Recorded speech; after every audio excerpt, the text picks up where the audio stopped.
estaban en Estados Unidos y en Europa. Entonces los visité con mucha frecuencia, aprendí y lo llevé de regreso a la organización. Y lo que me di cuenta es que esos modelos que están allá afuera, europeos y americanos, son muy interesantes, pero son muy lejanos a nuestra realidad en los países en Latinoamérica. ¿Por qué? Porque allá, cuando se habla de innovación, lo que les dicen es, tú vas a trabajar en innovación y ¿qué crees? Te vamos a dar 25 personas para que lo hagas, te vamos a dar un presupuesto ilimitado y tienes 3 años para dar resultados. Y nuestros países no son así. Nuestros países es, además de todo lo que estás haciendo, tienes que innovar. ¿Okay? Entonces tenemos que ser mucho más rápidos, mucho más ágiles. Y entonces, en función de aprender eso, y una vez que estaba arrancado el proceso, dije que hay una oportunidad. En Latinoamérica nadie lo está haciendo. Hablé con mi jefe y le dije, oye, me quiero lanzar y todo esto que he aprendido quiero ponerlo en servicio de una empresa para otras organizaciones en la región. Me dijo, bueno, vamos a hacer lo siguiente. Te voy a dar 3 meses. Si en 3 meses regresas con una buena propuesta, yo voy a ser tu primer cliente. Y si no me gusta tu propuesta, te guardo tu trabajo. Entonces estaba fantástico, ¿no? Entonces, bueno, fui, afortunadamente le gustó la propuesta y así fue como arrancó esta empresa hace 15 años. Y a lo que nos hemos dedicado, ahora les voy a platicar con un poco más de detalle, es justamente con las organizaciones ayudarlas en sus retos de innovación, en crear un producto, en crear un servicio, en crear un proceso interno, lo que sea necesario para que la innovación sea parte del DNA de la empresa y además de las ofertas que está poniendo allá afuera. Muy bien, arrancamos entonces. Estos son nuestros clientes, con estas empresas estamos generando innovación todos los días. Un día es una galleta, otro día es un cine, otro día es una plataforma de información. Ahora les voy a enseñar algunos ejemplos y a lo largo de las prácticas también les voy a mostrar algo más. Y en estos años hemos tenido oportunidad de trabajar con más de 1000 proyectos, con 80 organizaciones en diferentes países. Varios clientes nos han traído ya algunos proyectos aquí a Colombia, nos gusta mucho venir a Colombia, nos sentimos en casa. Fuera de México es el lugar donde mejor nos reciben y además tenemos unos paralelos impresionantes. Y este trabajo se ha visto reflejado en cerca de 150 soluciones en el mercado. Les platico un par muy rápido que están allá afuera. Por ejemplo, Domino's nos invita hace 3 años en México a cambiar sus tiendas por completo. A pasar de 300 tiendas que tenían, iban a ir a 900 tiendas. Entonces querían que las nuevas 600 tiendas fueran una experiencia completamente distinta. Nuestro proceso les entrega desde cómo tienen que ser los manuales de operación, el desarrollo arquitectónico, la jornada del visitante, la interacción con toda la gente que vive ahí, y ahora así es como se ven las tiendas. Otro que acabamos de lanzar recientemente con la gente de Bancomer es una plataforma de ahorro para niños. Para los que tenemos niños que empiezan a entrar a la adolescencia y entonces empiezan a ahorrar y necesitan saber el valor del dinero, creamos esta plataforma donde los papás les depositan y los niños ahí pueden jugar un poco con el dinero. La parte divertida con el genio es que les va diciendo qué pasa. Si están ahorrando, los niños están contentos. Si no están ahorrando, se les aparece de repente y los regaña o les pone mala cara. Entonces esto lo hace mucho más interactivo y el niño se va enganchando con el producto. Entonces nosotros trabajamos con el cliente, esto se hace colaborativo con el cliente, y ya que está lista la solución, entonces ellos ya hacen la parte de la implementación. Eso es un poco de contexto sobre lo que es Redbox. Entonces vamos a entrar ya de lleno al tema. ¿Okay? Y les quiero hacer una pregunta a todos ustedes. La pregunta es muy sencilla. Piensen por un momento, ustedes como consumidores, ¿qué idea, qué producto o qué servicio los ha ayudado o los ha sorprendido recientemente? Yo voy a empezar con las mías. A ver, ¿a mí qué me ha ayudado como empresa? Les voy a platicar. Hacemos mucho el tema de espacios y experiencias para clientes. Entonces, esto que ven ustedes aquí es una firma que vende materiales en México y entonces les hicimos sus tiendas nuevas. Pero cuando ya tenemos la idea lista, la tenemos que probar con los consumidores y ahí es donde nos atorábamos un poco porque presentábamos estos planos en tercera dimensión y le decíamos, mira, entras por aquí, caminas por acá, luego por acá.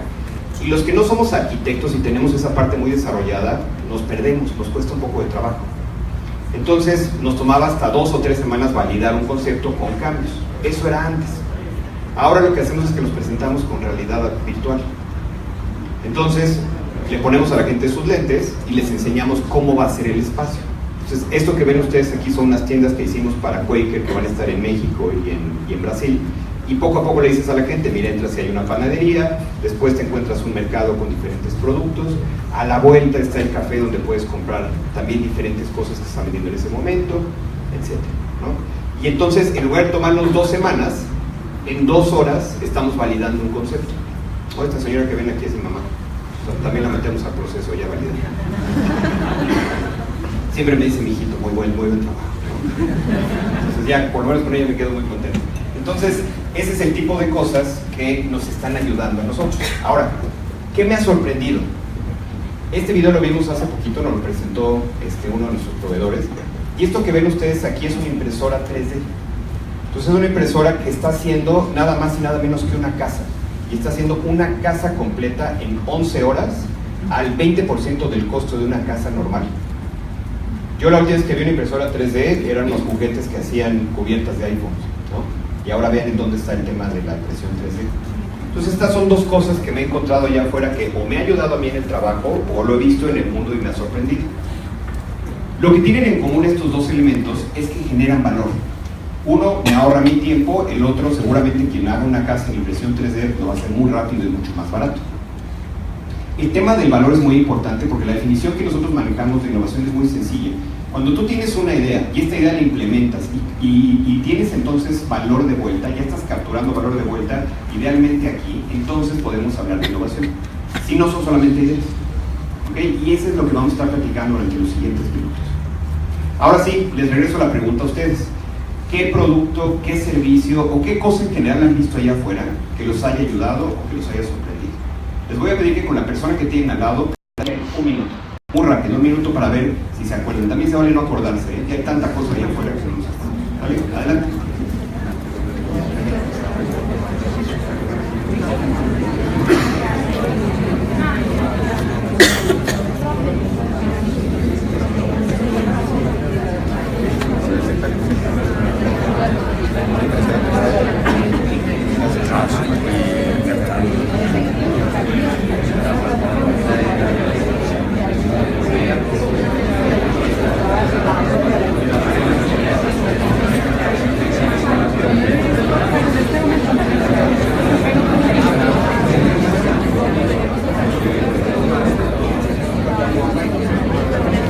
¿30 segundos más?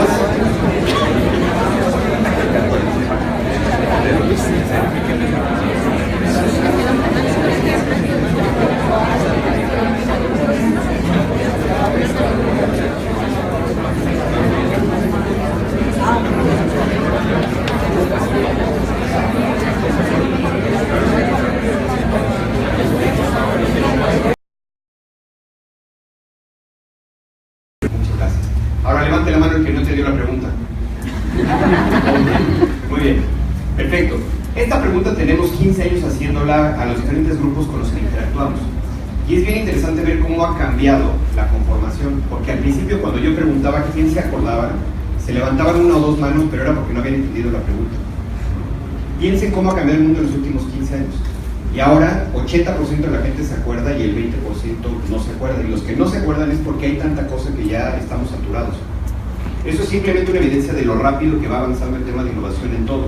Si yo les preguntaba a todos ustedes ahorita de qué se acordaron, hablarían de productos, de servicios, de aplicaciones, de tecnologías, cosas muy interesantes que si le diéramos un doble clic, probablemente no existiera en el mercado hace 2 o 3 años.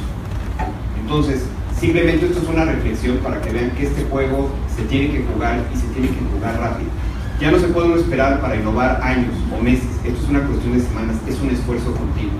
Por lo tanto, el objetivo de esta charla en la mañana es darles un mecanismo muy rápido, un mecanismo, como decía Alejandro, que saliendo lo puedan aplicar y que además les tome horas, ni siquiera 10 horas para poder generar ideas y después rápidamente pasar a la implementación.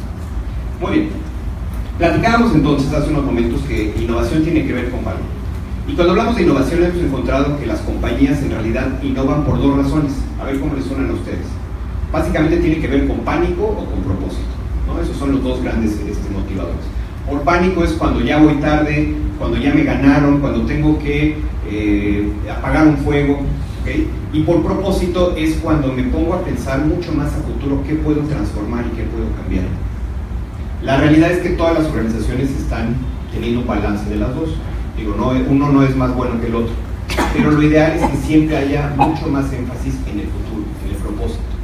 Entonces, hacia adelante, siempre que piensen en sus esfuerzos de innovación, piensen, bueno, ¿qué tengo que estar arreglando de lo que tengo en el negocio actual? Pero la otra es, ¿qué otras cosas mucho más grandes puedo estar haciendo hacia adelante? Este tema de innovación puede ser muy complicado. Mis papás tienen 80 años y me preguntan a qué me dedico, y solamente les puedo decir a veces que es un trabajo digno, ¿no? porque es difícil definir bien este tema de innovación. Entonces, entre más fácil lo hagamos, mucho mejor. Si ustedes se meten a Amazon en este momento y buscan libros de innovación, la cuenta va como en 2.300. Por lo tanto, y cada libro hace más complicado el tema que el anterior porque los autores quieren vender libros. Entonces, vamos a hacerlo lo más simple posible, por lo que yo...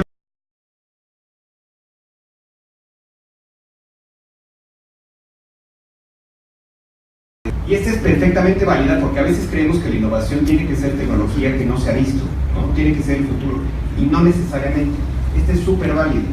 Les platico un ejemplo, ¿no?, de la competencia, ¿no? La gente de UPS hizo algo interesante en Estados Unidos, que viendo un ahorro de gasolina, entonces lo que hicieron fue que replantearon algunas de sus rutas, lo cual les dio un ahorro.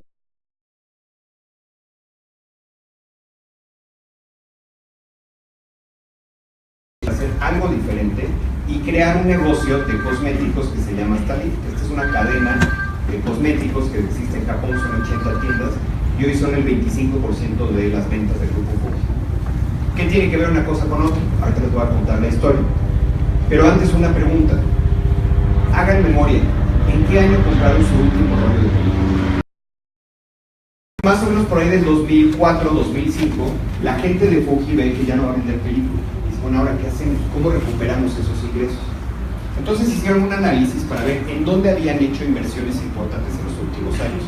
Y una de las inversiones más importantes era en investigación y en desarrollo para ver cómo la película duraba más tiempo. Los que compramos película y la revelábamos, recuerden qué pasaba una vez que la revelabas. Siempre estaban viendo cómo lograr que la película tuviera mayor duración. Y resulta que la película y la piel humana a nivel químico son muy parecidos. Entonces tuvieron la oportunidad de tomar toda esa investigación que ya no les servía para la película y la llevaron al negocio entonces de cosméticos, y a partir de ahí entonces crearon ese nuevo negocio. ¿Okay? Entonces ahí es cuando creas un nuevo negocio, pero basado en una fortaleza que tienes, no de la nada, sino de qué eres bueno, qué cosas sabes, qué cosas tienes, y a partir de ahí cómo lo puedes llevar a una nueva línea. Este es el 2% que nos faltaba, y aquí es cuando creas cosas completamente nuevas.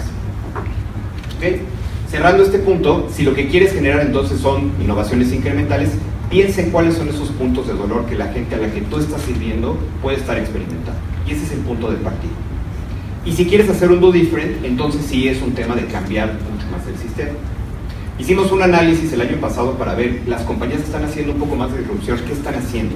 Y esto aplica a cualquier organización y aplica a cualquier función. Por ejemplo, algo que provea conocimiento. ¿No? Platicábamos hace un momento cómo tienen ustedes todo un sistema que te dice desde que recogen el paquete hasta que llega, en qué estatus está. ¿Okay? Estás dándole conocimiento, y eso es algo que la gente agradece. ¿Cómo puede eso llevarse a nuevas dimensiones? La otra, ayuda a la gente a organizarse. Entonces, todos tenemos un caos en la agenda y estamos muy saturados. ¿Cómo le puedes ayudar a hacer la vida más fácil, ¿no?, mucho más fluida? Y eso también da oportunidades de disrupción. La tercera es algo que inspire o que provoque nuevas ideas. Estos foros que organiza Coordinadora justamente es eso. Entonces vienen ustedes aquí a pensar en nuevas ideas en general, y no solamente en el negocio que les atañe, sino en cualquier libro. Entonces cualquier oportunidad de nuevos negocios, de inspiración y de nuevas ideas es una gran cancha. Y finalmente, y este cada vez es más importante, la colaboración con la comunidad. Y no estamos hablando de altruismo, sino cómo alguien se convierte como organización en un ejemplo para la sociedad. Como empleador, como proveedor, como cliente, cómo va cambiando el estándar alrededor de la comunidad a la que sirve. Entonces, esto se las dejo como algunas líneas que podrían explorar hacia adelante para pensar en eso. ¿Okay? Ahora, cerremos el tema de innovación con una pregunta que nos hacen con mucha frecuencia. ¿Todo mundo puede ser innovador? ¿O qué rasgos necesita ser el innovador? En estos 15 años hemos visto más de 20,000 personas pasar por nuestros procesos y hemos aprendido que todo mundo puede ser innovador. Ese tema que hay de hemisferio izquierdo, hemisferio derecho, ¿no?, el que piensa y el que baja la tarea y el que va por las pizzas, eso no es cierto. Todo mundo tiene el potencial de ser innovador si cuando entra a un esfuerzo cumple con 3 requisitos. Y estos 3 requisitos son los siguientes. El primero lo aprendimos en una conversación que tuvimos con un neurocientífico muy reconocido, americano, hace algunos años, que él se volvió muy famoso porque estudió durante muchos años los cerebros más innovadores del siglo pasado. Por ahí pasó Steve Jobs, Bill Gates, etc. Todos ellos los estudió. Y entonces su estudio arroja una conclusión muy interesante. Dice, ¿qué creen? Que la gente más innovadora del mundo no necesariamente es más inteligente, pero sí es persistente. El innovador tiene que ser persistente. ¿Por qué? Porque una vez que tienes la idea, que esa es la parte fácil, ponerla allá afuera y que genere valor es muy difícil. Por lo tanto, la persistencia es indispensable. Si tú quieres ser innovador, tienes que ser persistente con tu idea, porque hay mucho trabajo para llevarla a la vida. El segundo lo encontramos, ¿no? Lo vimos también, conocimos a esta persona. Este señor es el que creó el concepto de los hoteles boutique en los 80s. Muy famoso porque ha creado más de 180 conceptos. Y lo que él dice, el innovador es el que le pone el corazón y llena de detalle sus ideas. Y esto no tiene que ver con un tema nada más estético. Cualquier cosa que tú hagas, cuando le pones cuidado atrás, la gente percibe ese cuidado y percibe ese cariño y eso incrementa el valor. Entonces no importa si es una interacción digital, no importa si es la manera en la que se empaca algo, no importa si es la manera en la que te contestan el teléfono, esas capas de servicio hacen toda la diferencia. Y finalmente, algo que dice este señor Richard Branson, que ustedes saben es un rockstar de este tema de los negocios, tiene desde hoteles hasta viaje al espacio, dice, la innovación no solamente es crecimiento, sino sobrecambio. La gente que en serio está pensando en innovación, no solamente está pensando en mover 2 cajas más o vender 1 o 2% más de ventas sobre el año pasado, sino está pensando qué más puede cambiar de fondo. ¿Okay?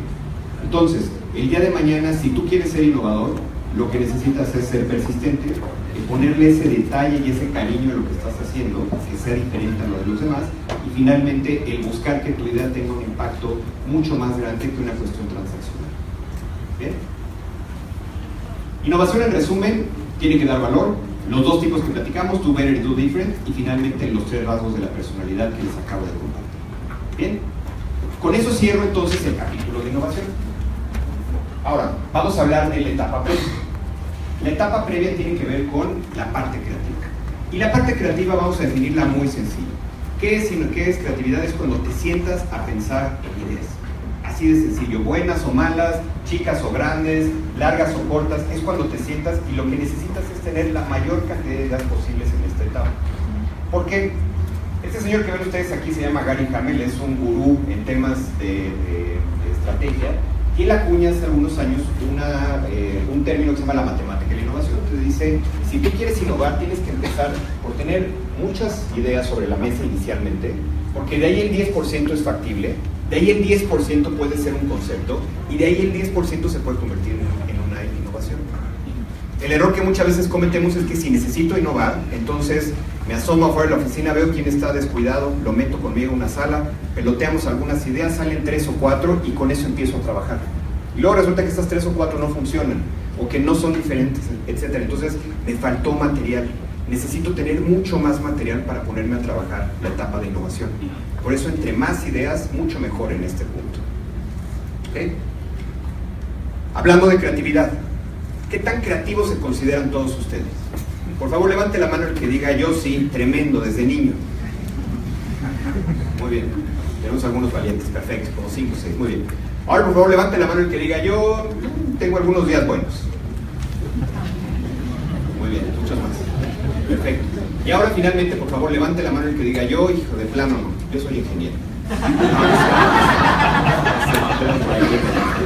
Es cierto, es broma, es broma. A ver, una buena noticia, todos somos terriblemente creativos, ¿no? Y para muestra un botón, los que dijeron que no eran o que tenían días buenos o días malos, ahí les va un ejercicio muy sencillo. ¿Qué pasa si al término de la charla les digo, ¿qué creen? La pasé increíble con ustedes, ¿no? Estas 2 horas que compartimos fueron increíbles, quiero seguir extendiendo este espacio, entonces los invito a Cartagena. Todo pagado, abajo hay unos camiones, nos llevan al aeropuerto, nos vamos a hacer que el Papa venga para acá, llegamos allá, fiesta, todo pagado naturalmente por Redbox, toda la tarde, toda la noche, y tomamos un vuelo en la madrugada. Y ustedes están en sus lugares de trabajo a las 8 de la mañana, mañana viernes. Pero hay una condicionante. Me tienen que ayudar con un pretexto para dar en casa de por qué no llegamos hoy. ¿Se les ocurre alguna idea? Claro, rápido, así, y no una, se me ocurren como 20. Vean cómo se son muy creativos. ¿Saben cuál es el problema? Que en el trabajo no. ¿Ok? Y eso no es una historia nueva. Les pongo aquí una cita de un premio Nobel de Química de hace más de 100 años, que dice: es una pena que la mente de la gente trabaje furiosamente y que ésta se detenga cuando llega a trabajar. Entonces todo el tiempo se nos ocurren ideas, y en el trabajo nos bloqueamos. ¿Okay? ¿Por qué? Ahorita les voy a decir, hay dos bloqueos que son muy, muy claros y que además son bien fáciles de darles la vuelta para que las ideas dejen de ser un problema para ustedes. Pero antes aclaremos, creatividad no son momentos accidentales. Todo el mundo hemos tenido esos momentos de eureka, que estamos en la regadera, o estamos en el tráfico, o estamos haciendo una fila en algún lugar, y en ese momento como que algo mágico sucede en nuestra mente y ¡pum!, nace la idea. Y creemos que fue un accidente y que nunca más va a volver a pasar y que fue un milagro. No es cierto. Lo que pasó es que tu cerebro acomodó algunas piezas y le diste un respiro. Y por eso llegó la idea. Lo que vamos a platicar en los siguientes minutos es cómo puedes hacer eso cada que tú lo necesites. Entonces, de ninguna manera son accidentes. Después la otra es, tampoco es hablar mucho. ¿A qué me refiero con esto? Con muchos clientes llegamos, nos metemos un proceso de consultoría y les decimos: necesitamos un equipo de 10 personas, y dice: ah, mira, te voy a traer estos 10 porque estos hablan mucho. Entonces no necesariamente el que habla mucho tiene muchas ideas, ¿no? Eso hay que diferenciarlo. Y finalmente, tampoco es un regalo genético, una etiqueta. Hay gente que dice: yo tengo 3 hermanos y ellos tocan la guitarra y escriben y dibujan, y pues yo no, nada de eso, y por eso estudié contabilidad, ¿no? Ellos se quedaron la creatividad de toda la familia. No tiene nada que ver, todo el mundo tenemos repartida la misma capacidad y el mismo potencial. La diferencia entre creatividad e innovación, ¿cuál es? La creatividad es el medio y la innovación es el fin. Entonces la creatividad es donde tienes caminos a seguir, los persigues, y el que sea exitoso y te regrese valor, eso es lo que va a conformar la parte de innovación. Ahora, la pregunta de los muchos millones: ¿por qué cuesta tanto trabajo? ¿Por qué cuando quiero una idea no llega? ¿O por qué llega y no tiene la calidad que yo necesito? Ahí les va. Hay 2 razones por las cuales sucede esto.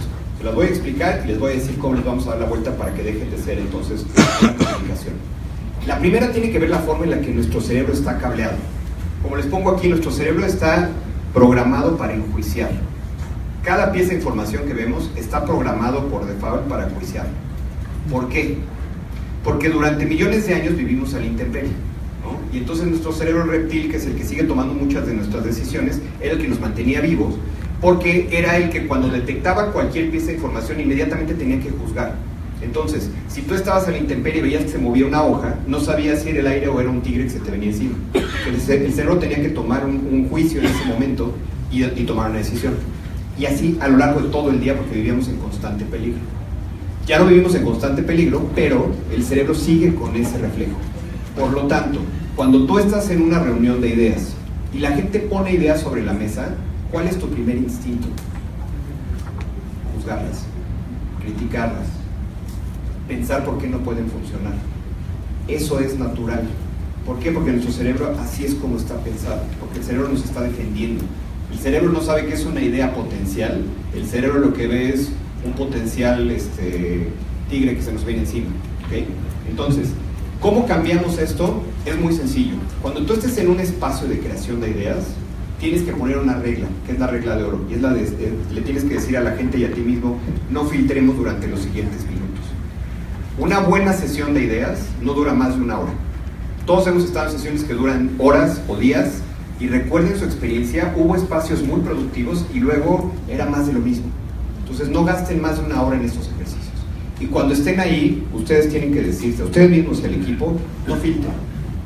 Y esto, el cerebro es sorprendentemente obediente y automáticamente sube un switch y te dice: ok, entonces no voy a estar evaluando, sino que simplemente voy a estar generando. Hagan la prueba, van a ver cómo es mágico, ¿no? Entonces durante ese espacio el cerebro va a cambiar su química y te va a ayudar entonces a que sea solamente un espacio de generación. Acaba el ejercicio, regresamos a la normalidad, y eso es lo que necesitamos para ver de las ideas que generamos en la mesa, cuáles son las buenas y las que tenemos que estar impulsando. ¿Ok? Y las otras razones tienen que ver, ya que superamos este rollo y nuestro cerebro está en la sintonía correcta, entonces es que tenemos la misma gente con la misma información.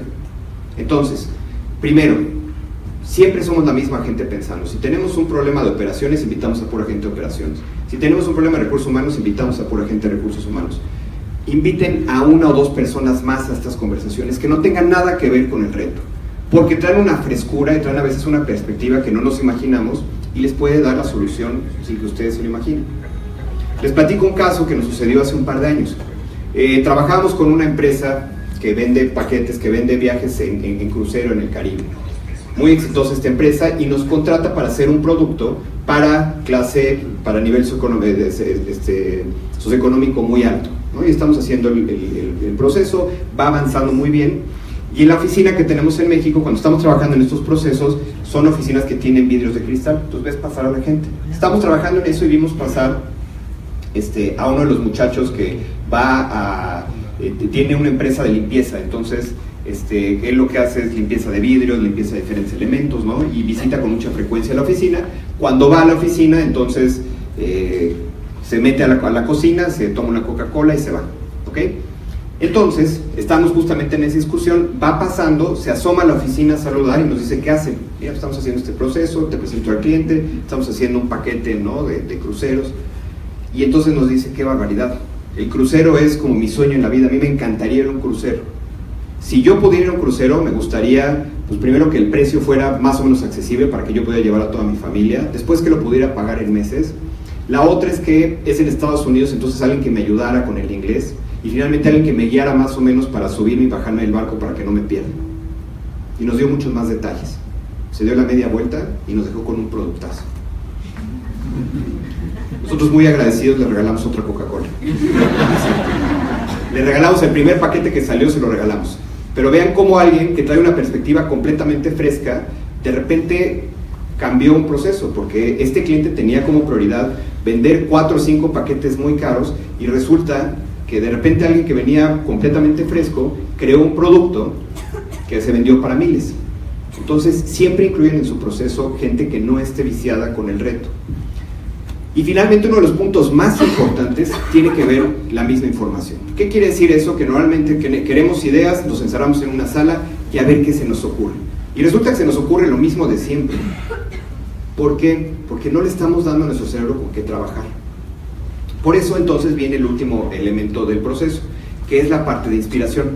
Entonces la parte de inspiración son referencias que aceleran tu proceso creativo, ¿ok? Inspiración no son velas, no son paisajes, no. Inspiración es buscar prácticas, y ahorita les voy a dar más detalles, de tu industria, de otras industrias, de tus consumidores o de la gente a la que tú sirves, y recolectar todo esto para que tu cerebro tenga gasolina con cual avanzar, porque si no, no lo va a hacer. ¿Por qué es esto? ¿Por qué es importante la inspiración? Esta es una cita de un director de cine que se llama James Webb, que describe muy bien esto. Las ideas son reconfiguración de información. Entonces tu cerebro va a reconfigurar la misma información todo el tiempo, a menos que le metas piezas nuevas, entonces las ideas van a ser diferentes. Les voy a poner un ejemplo, y es nada más y nada menos que la historia de Star Wars. Para los que somos fans de esto, mucha gente cree que George Lucas, el autor de la obra, un buen día se sentó en algún lugar, bajó la musa, como decimos comúnmente, y entonces creó la obra. Y no es cierto. Él buscó muchas referencias. Antes de sentarse a escribir, buscó referencias de muchos géneros, no solamente de ciencia ficción, y entonces creó la obra. Les voy a pasar un video que dura un par de minutos y que explica esta historia.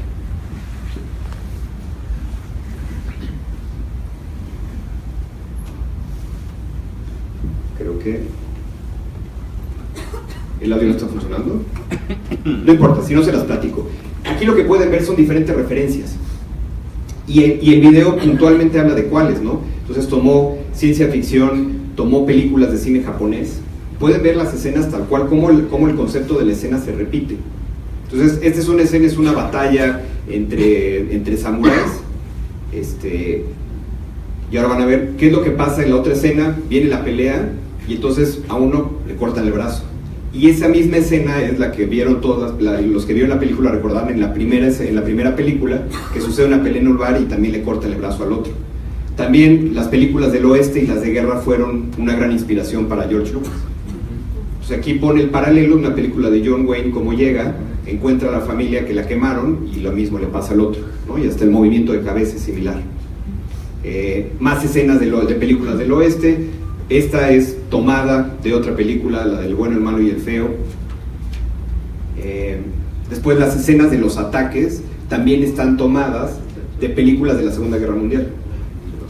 Aquí está. and in many cases existing shots were even used as templates for Star Wars special effects.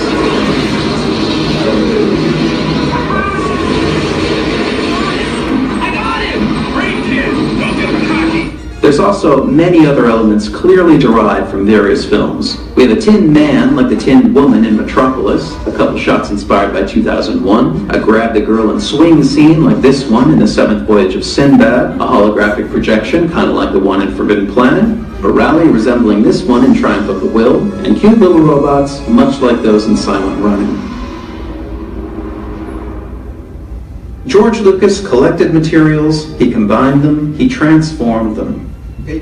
Pueden ver el video en YouTube, es mucho más largo, pero como pueden ver qué fue lo que hizo esta persona, entonces vio referencias de muchas fuentes, después creó una historia y en esta historia, que tenía una narrativa diferente a las demás, fue integrando los elementos. Por eso entonces generó un valor que no existía hasta entonces en esa industria. Hay muchos libros alrededor de ese tema, hay uno muy divertido que se llama Roba como un artista, porque al final de cuentas de eso se trata. Yo tomo elementos de muchos mundos, los reinterpreto y a partir de ahí viene el resultado. Quiero hacer una práctica con ustedes muy rápida para que vean cómo su cerebro opera muy diferente cuando partes de cero para generar ideas o cuando partes de inspiración. ¿Ok? Aquí va. Imagínense que yo les dijera, durante los siguientes minutos quiero que todos ustedes, todos los asistentes, me ayuden con ideas para crear un food truck, ¿no? Estos camiones de comida que están de moda y cada vez están en todas las ciudades del mundo, en cada esquina. Muy bien, entonces el reto es el siguiente. Cada uno tiene que generar 10 ideas, tienen 3 minutos y las ideas tienen que ser increíbles y que nunca se hayan visto antes. ¿Vale? No lo tienen que hacer, tranquilos, no lo tienen que hacer. Porque esa es normalmente la respuesta, ¿no? Entonces, si alguien te pone eso sobre la mesa, entonces viene la risa nerviosa, ya no tengo contacto visual, ya todo el mundo empieza a ver al piso, la gente empieza a ponerse nerviosa, la adrenalina empieza a correr. ¿Y por qué es esto? Porque tu cerebro te está diciendo, ¿qué te pasa? O sea, el cerebro te está diciendo, ¿cómo que quieres ideas nuevas que nunca se hayan visto y no me estás dando con qué trabajar? Por eso tenemos esa reacción siempre que nos piden ideas de la nada. Porque el cerebro puede hacer maravillas, pero no puede crear de la nada. Por lo tanto, esto cambia completamente si le decimos al cerebro, a ver, quiero ideas para un food truck, pero ojo, primero te voy a enseñar cómo se ha hecho en otros lugares, te voy a enseñar otras prácticas y después ya te dejo trabajar. Van a ver cómo cambia por completo incluso la química del cuerpo. Cuesta muchísimo trabajo hacerlo de cero. Por lo tanto, vamos a hacer lo mismo, pero antes les voy a enseñar referencias, les voy a enseñar justamente inspiración. Cuando tú buscas estas ideas o estas referencias, lo importante no es ver la ejecución, no es ver el ejemplo que está allá afuera, eso no es lo importante, sino cuál es la esencia o cuál es lo exitoso de ese caso que estás analizando, porque de ahí tú puedes hacer una interpretación a tu objetivo. Aquí me voy a explicar con más detalle. Por eso les pongo la regla que les mencioné hace un rato de no filtrar, ¿ok? O sea, aquí van ejemplos. El primero, es, como dicen ustedes, cuando estás guayabo, ¿no? Cuando estás guayabo, ¿qué es lo que pasa? La gente de Tabasco, de la salsa en Estados Unidos, sacó unos food trucks que están corriendo por Manhattan y que la gente los anda persiguiendo, porque entonces te venden Bloody Marys y te venden hamburguesas y te venden hot dogs y hasta chocolate muy picante. Y son un exitazo, la gente hace colas y anda averiguando en dónde están.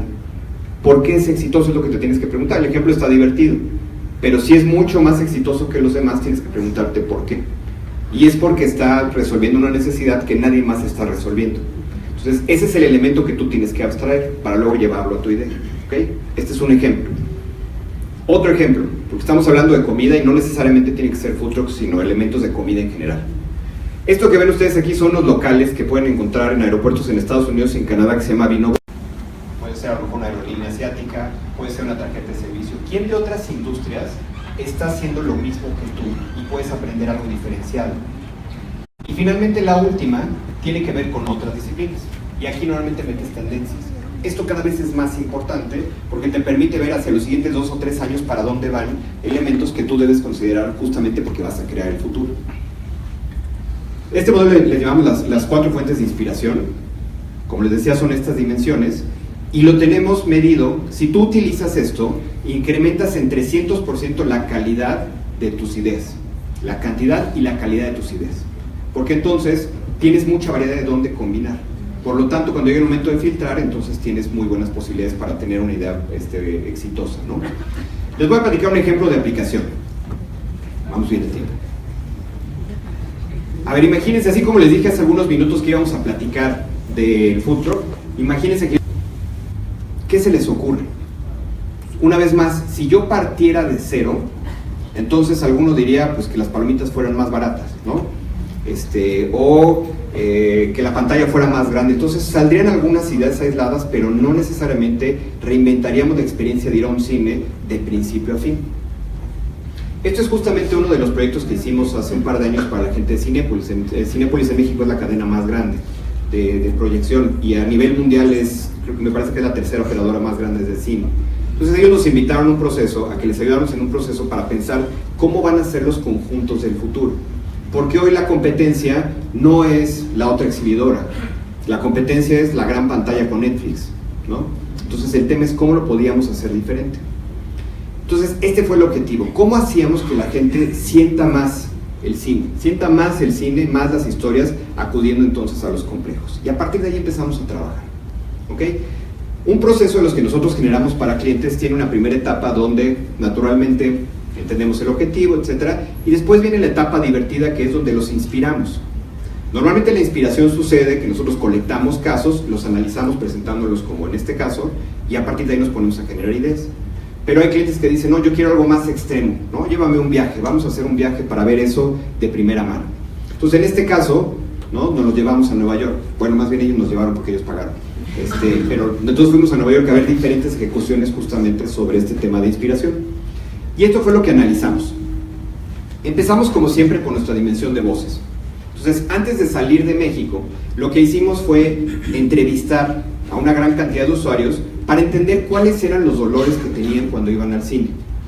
Nunca le preguntes a la gente qué quiere, porque no sabe lo que quiere, ¿no? Ese es tu trabajo de resolver. Pero sí entender cuáles son los problemas que tienen. Ya que entendimos esa dimensión, entonces, estando en el viaje, la primera visita que hicimos fue a este señor que ven ustedes aquí, Robert McKee, que es un guionista muy reconocido porque él escribió un libro que se llama Story, que te explica cómo tienes que contar historias. ¿Por qué era importante para nosotros? Porque lo que queremos es contar una historia nueva cada que vas al cine, o tener un hilo conductor de principio a fin en tu visita al cine.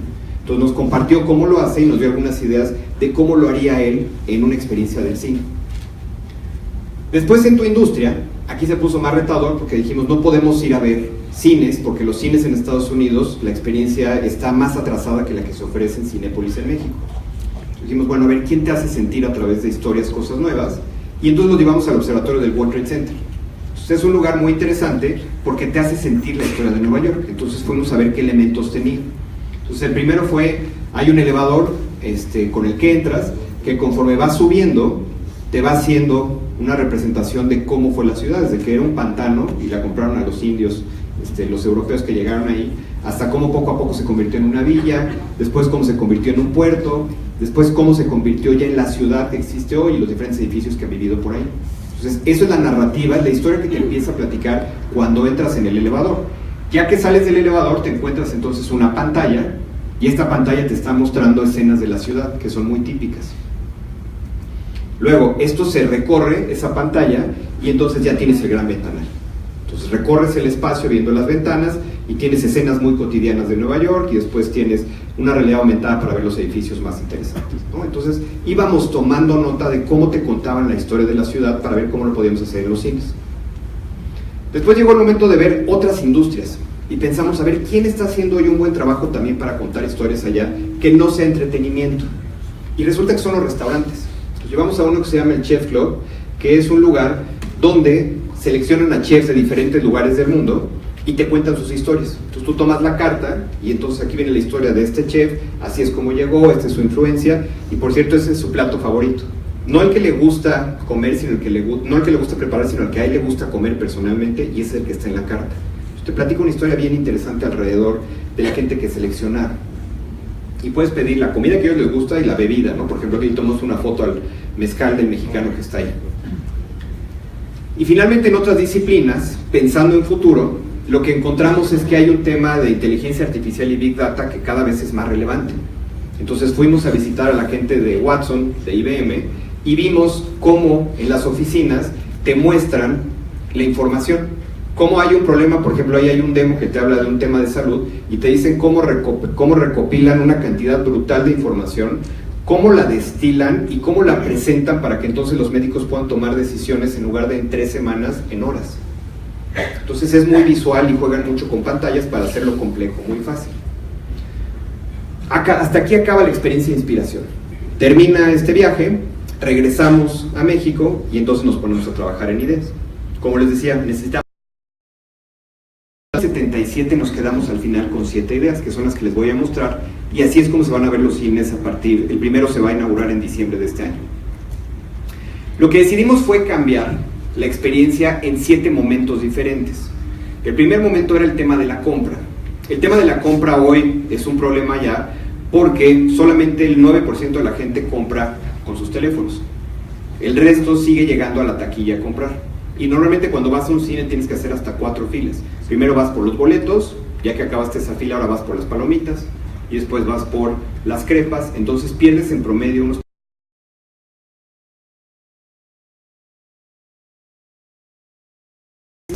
Ya no tengo que hacer más filas. Después viene el momento de entrar y te tiene que recibir algo que te impacte o algo que recuerdes. Pues en este caso decidimos que sea la fuente de sodas. Pues cuando tú llegues ya no te tienes que formar naturalmente, nada más hay unos números y recoges tu orden, pero puedes ver el show de las palomitas y de la Coca-Cola y de las crepas que se están elaborando, ¿no? Y eso es un poco de entretenimiento también en el espacio. Después viene el momento de la espera. La gente espera un promedio hasta de 40 minutos para ver su película.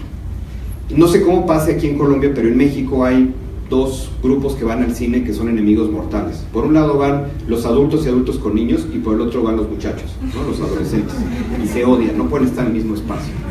Entonces hoy llegas a un Cinépolis y te encuentras 4 sillas, pues no hay dónde sentarse y normalmente un grupo repele al otro. Por lo tanto, lo que decidimos fue cambiar el lobby del cine, y el lobby es como una gran plaza.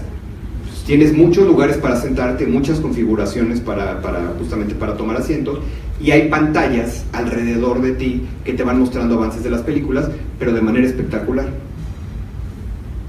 Después viene la entrada al cine, ahora ya son túneles inmersivos donde alrededor de todo el espacio muestras escenas que te van metiendo a lo que vas a ver. Y después ya en el interior tienes pantallas envolventes. Cuando sales tienes los avances de publicidad en algo que se llama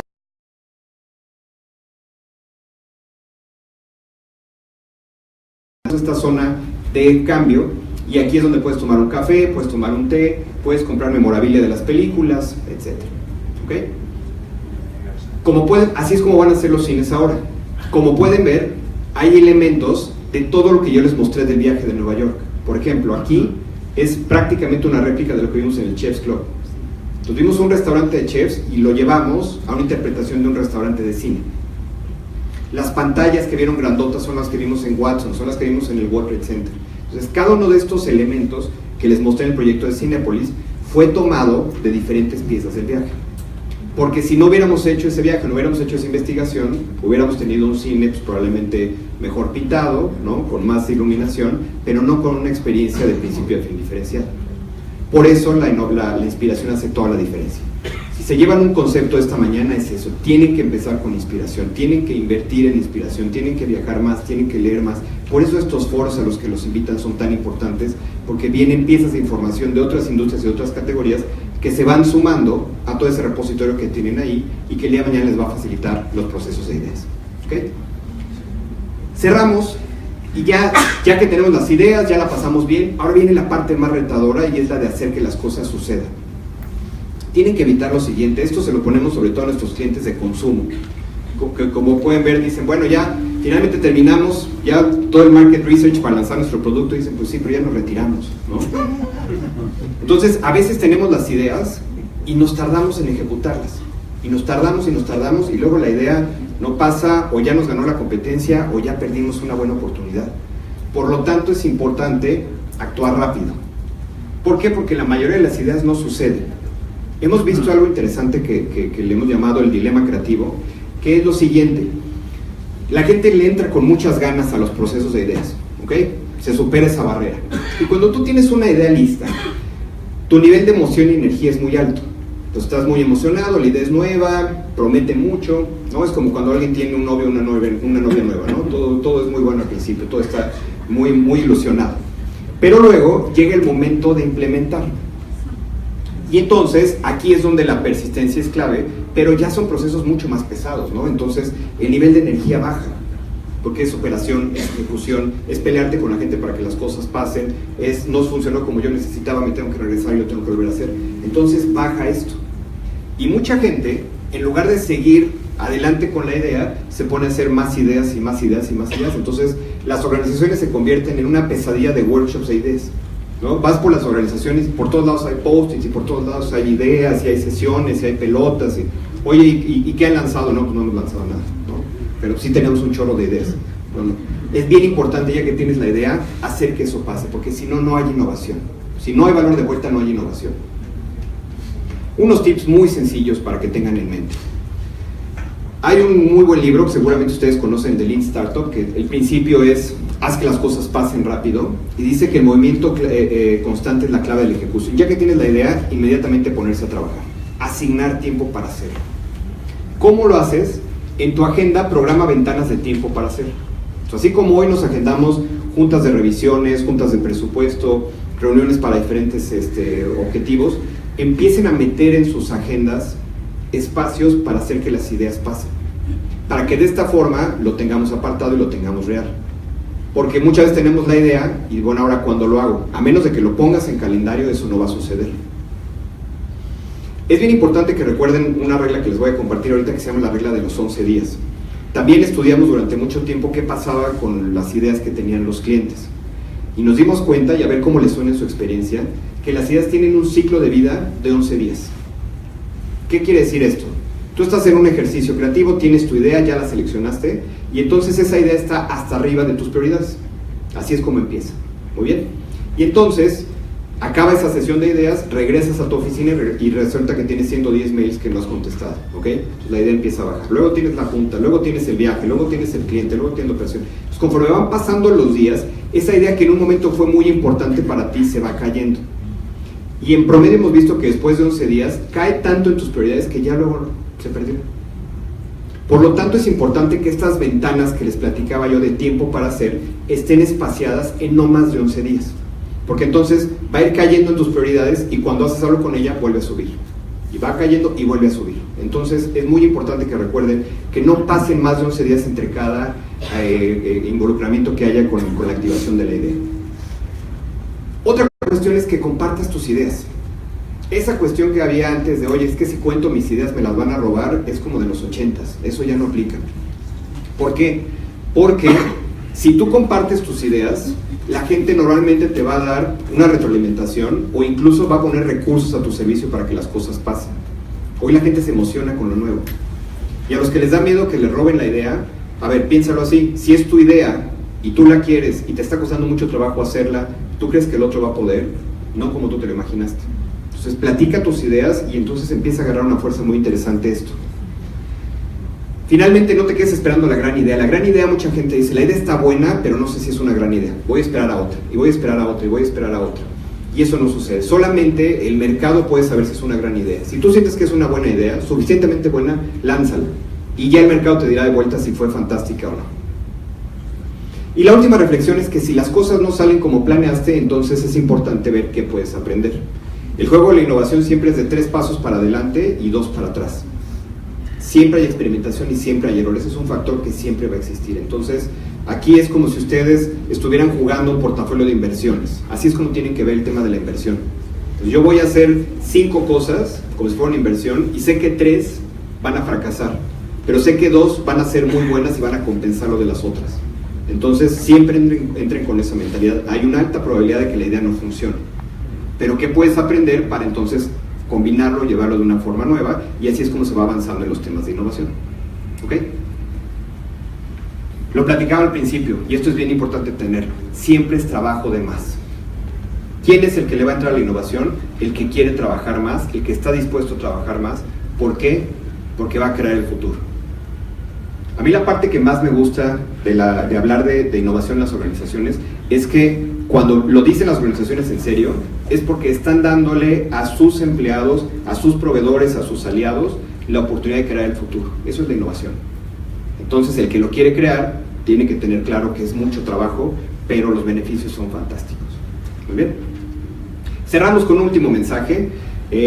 Hace algunos años encontramos estas tarjetas, eran unas tarjetas que tú sacabas de un sobre, una cara estaba llena de tinta y la otra cara estaba limpia, entonces te manchabas y te tenías que limpiar sobre el papel que estaba limpio y salía una frase, y la frase dice: el futuro pertenece a los pocos que estamos dispuestos a ensuciarnos las manos. Entonces, la innovación es trabajar duro, es ensuciarse las manos, no es solamente la parte divertida de ideas, sino es la parte complicada, es la parte presionante de que las cosas sucedan, pero cuando se da, ahí es donde el valor para todos es muy interesante. Ha sido un gusto estar con ustedes esta mañana, les agradezco mucho su tiempo.